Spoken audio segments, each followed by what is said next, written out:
Good afternoon. My name is Trace Mefford. I'm currently recording the Week 1 assignment for FTT214, or the Hand Checkering Lab. Today's date's the 1st of November 2025. Today we'll be taking an unboxing our package from SDI, as well as getting our wood stock blank ready to receive some checkering. All that really means is we're going to make it more of a gun shape. It's going to end up going into either a grip or more of a rounded stock blank instead of square. To start things off, yes, my box is already unpacked. I did start recording and did do quite a bit of work on my stock already. However, my camera equipment wanted to malfunction and I do not have that footage, sadly. So first thing we're going to go into is our packing list from what came in the package. First thing we're going to have is our actual checklist itself and the textbook for the course. Next, we're going to have obviously our gun stock blank. This is just pretty much a big square piece of wood that we'll be taking and shaping to make our gun stock. Next, we have our checkering gauge, which will be used to pretty much draw out and plan our checkering design once we're ready for that. Next, we have our hand checkering tool.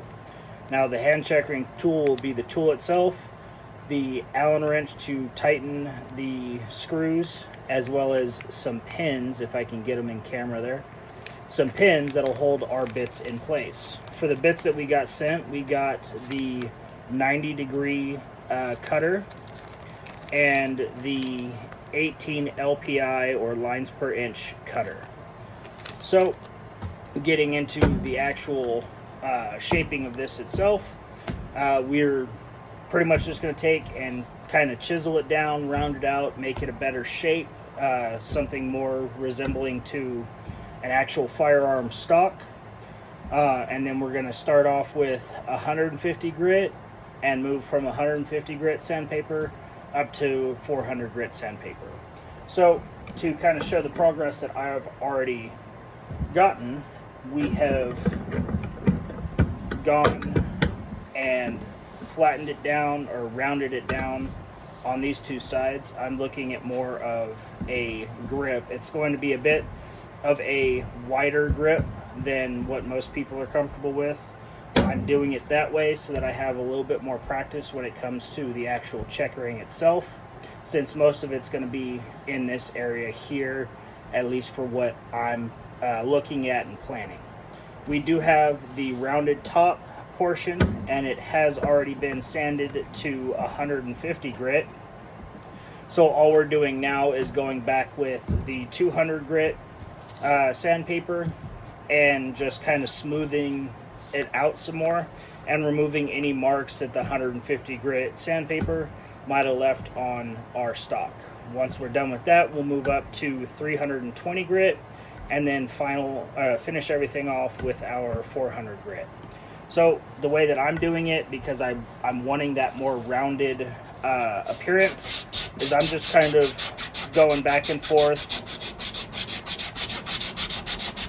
and working my sandpaper across the length of the project, or at least the area that I intend to do.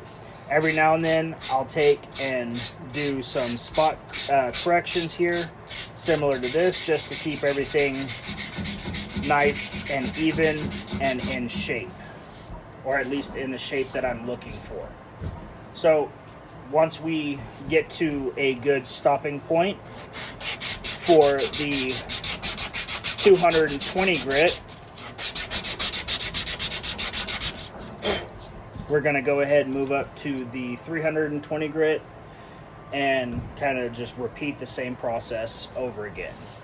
For the most part, what I'm seeing now is we have a little bit of a dark spot over here where it's a little lower, but not by much. That, or I think it might just be part of the wood itself. So we're gonna go ahead, and it looks like I've removed all of the marks that I can really see from the 150 grit. So we're going to go ahead and be done with the 200 grit, and we'll move up to our 320 grit. Now these are all kind of different colors and such of sandpaper. They are different materials that make up the sandpaper. However, this is pretty much all I've been able to get my hands on for quite a while. And I just like the Hercules brand sandpaper. It's cheap, it's effective. You can buy it in quite a few different types of packs. And it's sandpaper. I mean, it works well as sandpaper. That's kind of its whole job. I don't need to go out and get any super fancy, expensive $20 for 4-sheet packs of sandpaper when this stuff from Harbor Freight works just fine. So again, all we're really going to do is just keep going back and forth over it, checking it consistently. Now that we're getting up to that 200 or 320 grit, it feels nice and smooth, the way I would expect a gun stock or the grip of a 12 gauge to say should feel. It's nice and just smooth and even all around.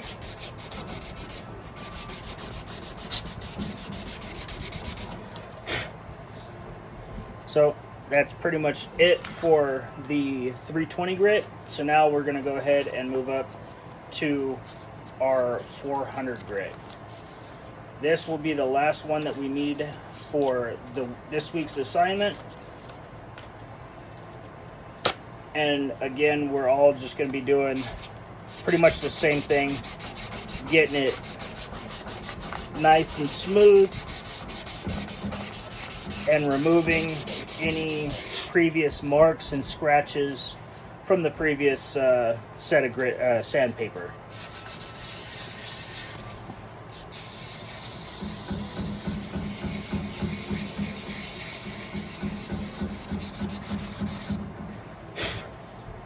One thing that you can do too, if you have some pretty bad chisel marks or anything like that, is look at taking and using the hot water and rag method to raise any dents, or some wood filler of some kind to fill in those bad spots where you thought you had another draw or two with your chisel before sharpening it, and come to find out you didn't.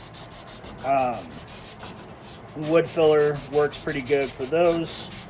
Just don't try and get into the habit of using a bunch of wood filler to fix up a whole bunch of mistakes. Try and make as few as possible. So we're pretty much done with our project for this week. We have some pretty soft rounded wood here that's going to create our grip. So that's pretty much going to be it. See you guys next week for the next assignment.